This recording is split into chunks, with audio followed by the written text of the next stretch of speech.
one day they was sparring, and he's like,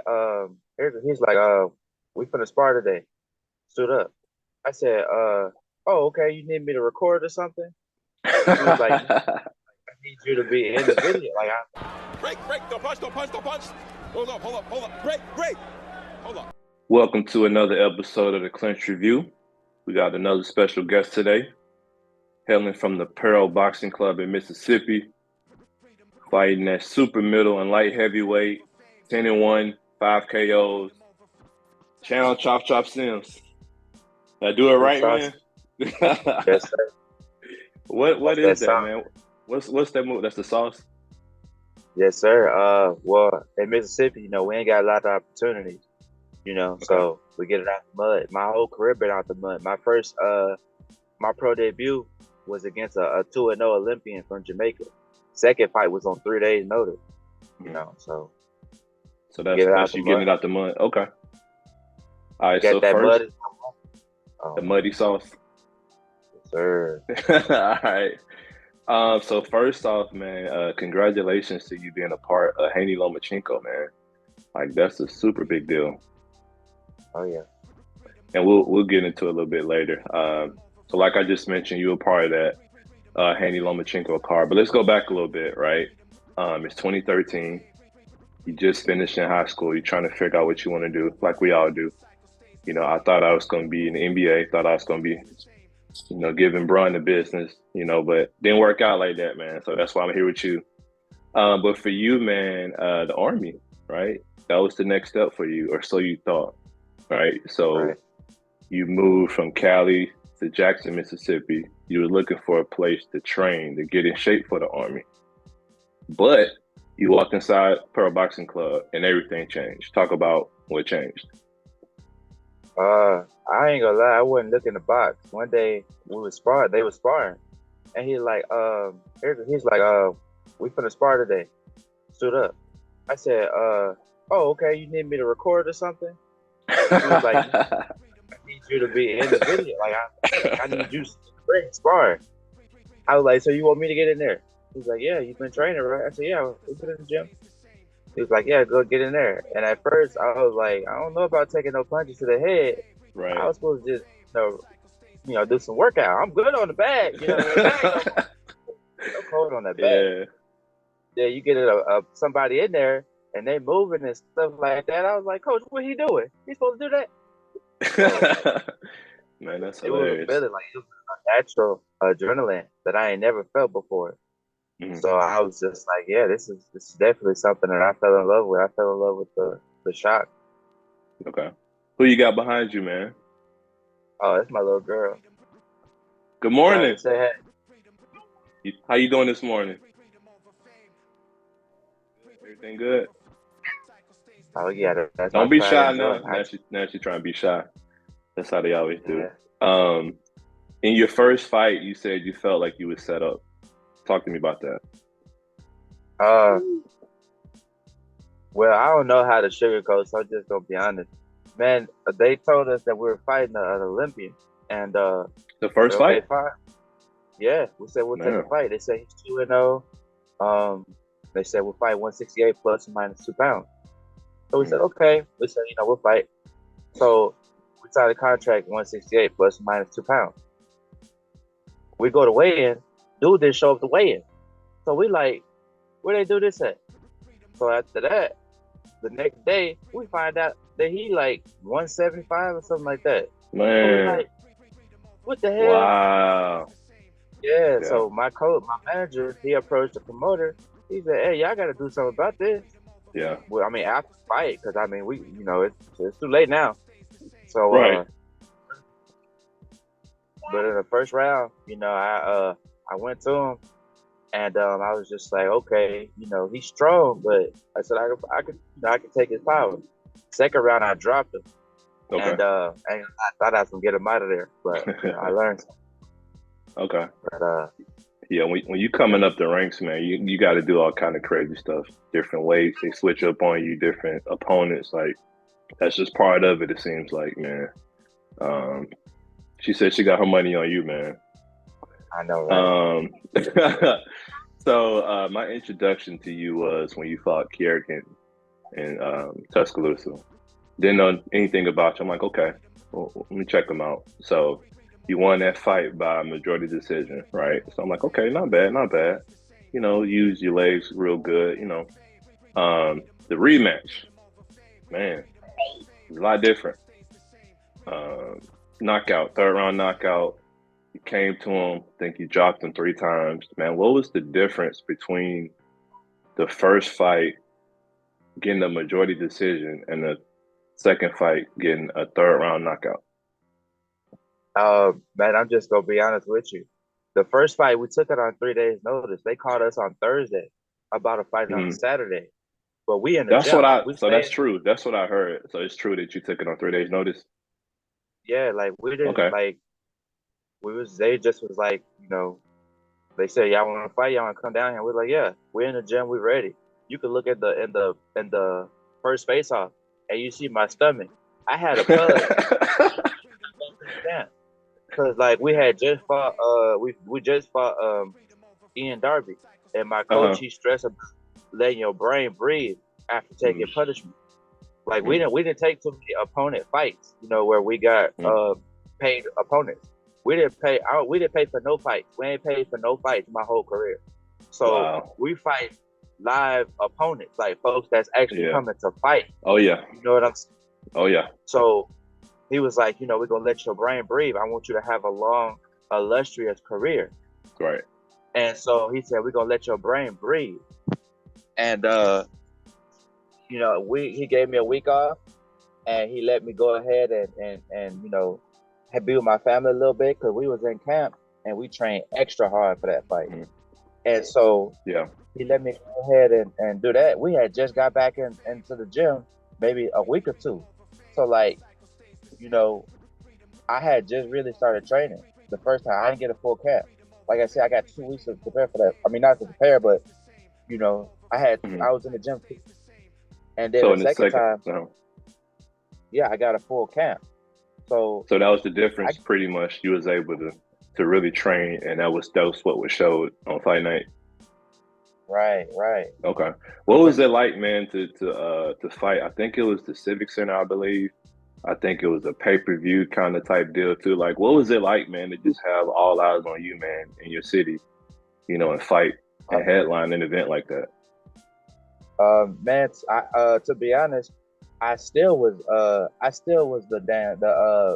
underdog. They didn't expect me to win in Really? my own. And then Wow. yeah, so I mean, I've been B-side my whole career, like literally my Uh-huh. whole career, even in my own Yeah. state. Yeah. So it wasn't nothing different. Yeah, you said B-side, man. So you fought in Florida, you fought in Mexico, you fought in New Orleans. Like, a lot of people say I'm the underdog, but you really take that to heart, man, and it seems like it gives you an extra boost. Why does that motivate you so much? I've been counted out my whole life, because I mean, that's my life. Proving people wrong. That's what I do. I prove people wrong.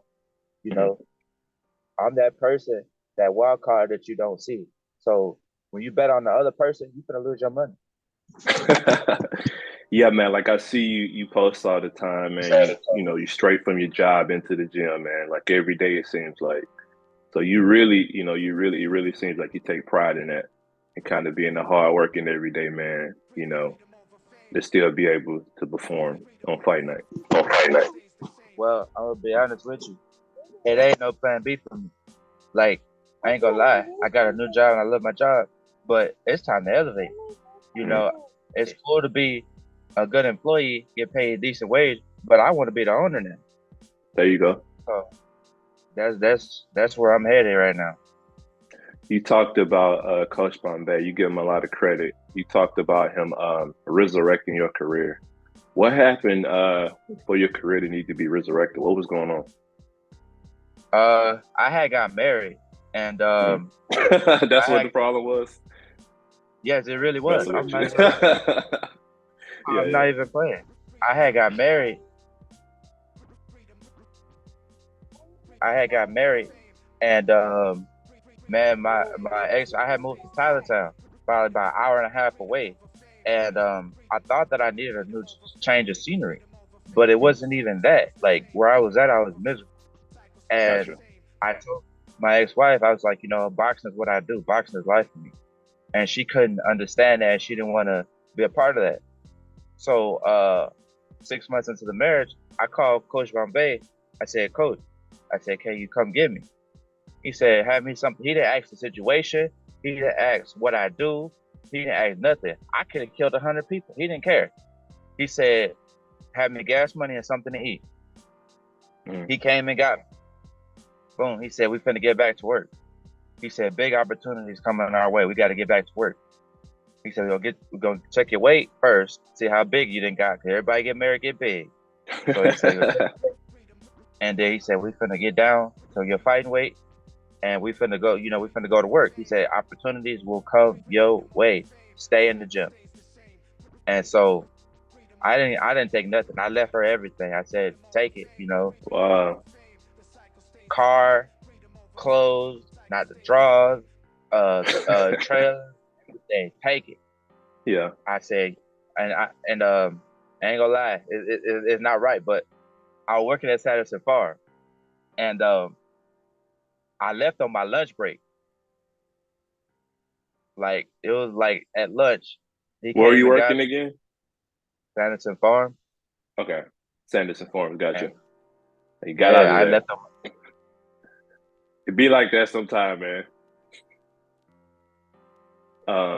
Speaking to that situation, man, just being your friend on social media, I saw kind of a lot of it play out. I'm not gonna speak to that part, but it was a lot, man. I'll just say that. You talked about in one of your interviews, depression and anxiety. You were saying like your fights are outside the ring. That's what brought me to this point. You were saying your fights are outside the ring, and I'm glad you talked about it because I feel like every time a person talks about it, it makes it easier for the next person, right? So when it comes to depression and anxiety, like for me, like I can feel it like creeping up. Like I feel like I need to be doing something, but I don't know what to do. And that's just me being anxious about the future, right? So like for you, can you like feel like the depression and anxiety creeping up as well? Or like what is it like for you when you go through that?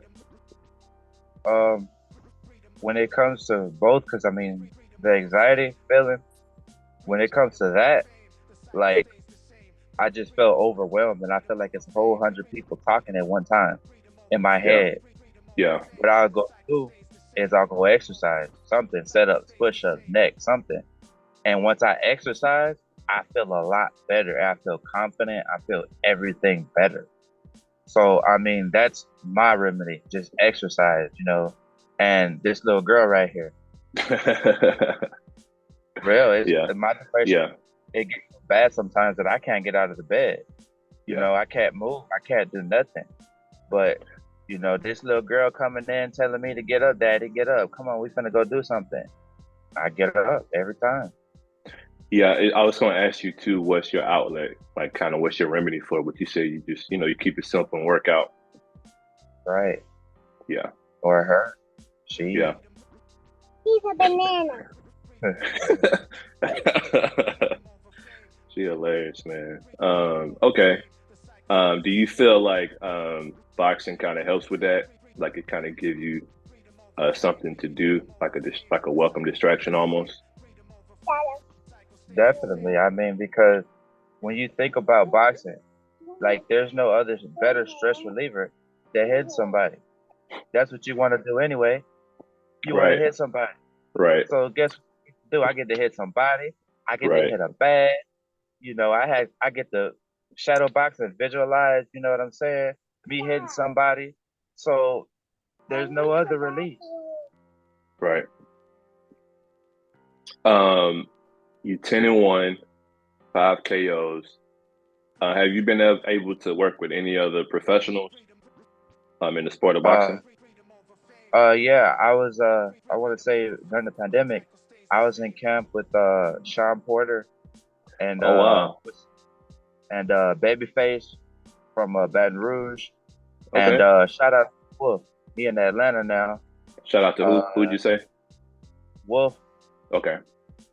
Yeah, that's another monster out of Mississippi. I think he Okay. went 5-0 no now. Okay. 5 knockouts. How did you get with Sean Uh Porter? How'd that come up?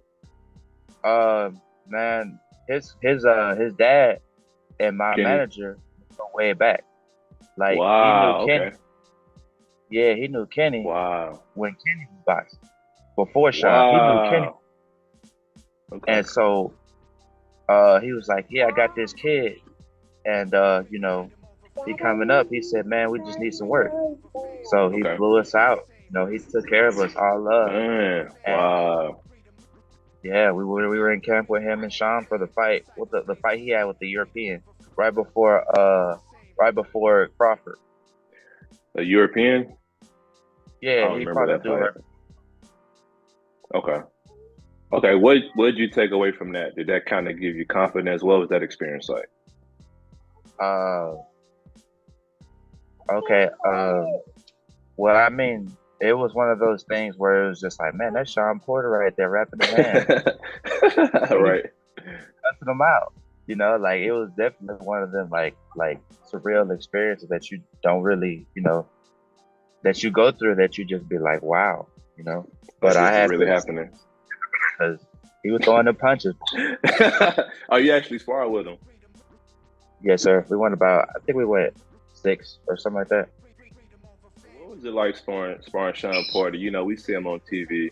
He kind of head first, rumble tumble, but he also can box. I think that part gets overlooked, a lot because he fights to his strength, right? I feel like his physicality is his strength. But what was it like for you? Like, did you see the rumble? Like, what did you see when you were in there with him? Uh, I mean, he more skilled than what I thought. I ain't gonna lie. He got a lot more skills than what I thought. And I mean, he kind of slick. He kind of slick. Okay. Yeah, I can see that. I Yeah. can see that. You said he got what? Okay. You said he had what now? I said he got some nice setups. He kind of slick. Okay. Yeah, I can definitely see that. The Haney Lomachenko, man, how in the world did you get on that card? Uh, well, Amari, we're supposed to already fight, and I don't know what happened. They said something about how he uh he got injured in camp, something like that. That was your opponent, Amari? Yeah, we were supposed to fight Okay. last year, Okay. and he got injured in camp, like right Okay. before the fight, and they were just like, we'll reschedule for later on, and then we were supposed to fight. I think. Well, they offered us a contract a couple weeks ago, but we didn't know for sure about the fight. Okay. And so, just like we said we'll take the fight, but then they were just like, well, can he get down? And they asked me if I get down and wait, and I'm just like, wait is no problem. We just was fighting high because a lot of people don't know, but in your first couple of fights, when you get it out the mud, you're not getting paid like that. Right. Oh yeah. So, Right. like, why lose all that weight, put my body through all that stress for a couple $100? Right. Yeah. So yeah, like we weren't getting paid like that. So like we were like, oh, y'all fighting heavy. We're like, yeah, because I mean, we're not getting paid like that. Why put your body through all that stress for that little bit of money? Right. So everything was able to be what y'all wanted to be. Right. And I mean, okay. Right. And yeah, we've been saying though since day one. We said ESPN can call any day, and we got to be ready. And that's what I've been saying since the beginning of my career. That ESPN can call any day. They can call today. They can tomorrow. They can call any day. So we stay ready. And I mean, we stayed in the gym. We stayed ready for any opportunity. Besides when I got married. Right. All right. And last question for you. Oh, go ahead. No, that's it. I was gonna say, last question, man. What advice would you just give people just in life in general?